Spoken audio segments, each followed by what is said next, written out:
Hi guys, this is Chloe and welcome back to my channel. But today I'm going to be talking about how I had the cops called on me, and I'm going to get into this video. So let's go.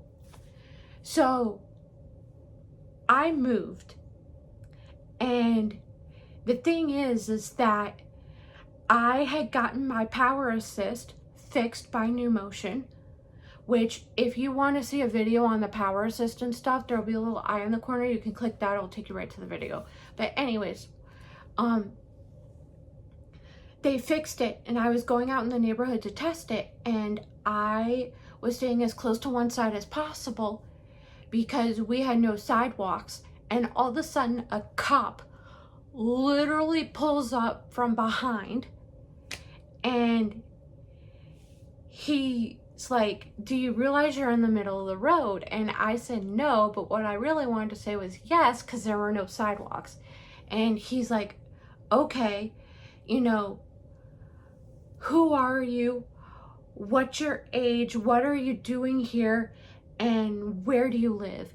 And I told him I was practicing with my power assist, and he's like, "Your power assist?" I'm like, "Yeah." And I showed him. I pointed in the back. And then also I said, my mom and I just moved into the neighborhood on Saturday, and I'm 29 years old. He's like, "Oh, well, we've got a bunch of calls saying that there was someone out in the middle of the road, like a wheelchair user." I was like, okay, I was just thinking that in my mind. And he's like, "I'm gonna follow you home just to be sure you're safe." And I'm like, okay. And he followed me home.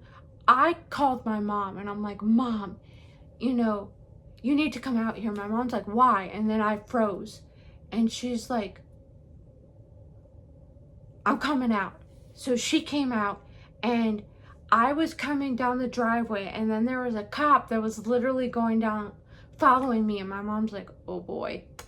And the cop spoke to her, and he said everything, and my mom's like, "Okay." And he was concerned that my mom wasn't as concerned.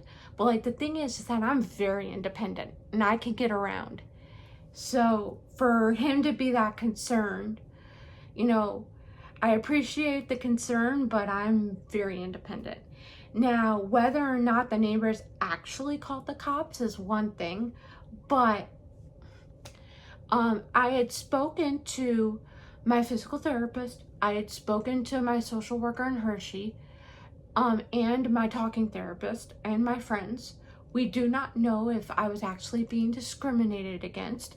However, I am going out in the neighborhood daily so that people can see that I'm out there.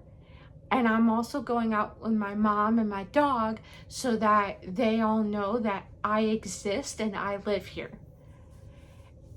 And the rule of thumb, just how I like to be treated, and most disabled people, not all, is if I'm in the middle, if I am just out there and I am not injured or hurt, then leave me alone. You can ask if I need help, but leave me alone. And number two is, I understand that I'm autistic, and some of my friends, they tend to elope. So therefore, people need to be kept on high, neighbors may need to be kept on high alert for those individuals and the cops. But I don't need to be kept on high alert. I'm very independent, and I know what I'm doing. So just don't call the cops for me unless if I'm hurt or I'm injured. So yeah, that's it. I thank you guys so much for watching this video, and can't wait to see you guys again soon. And comment down below if you've had anything happen to you like that. And bye.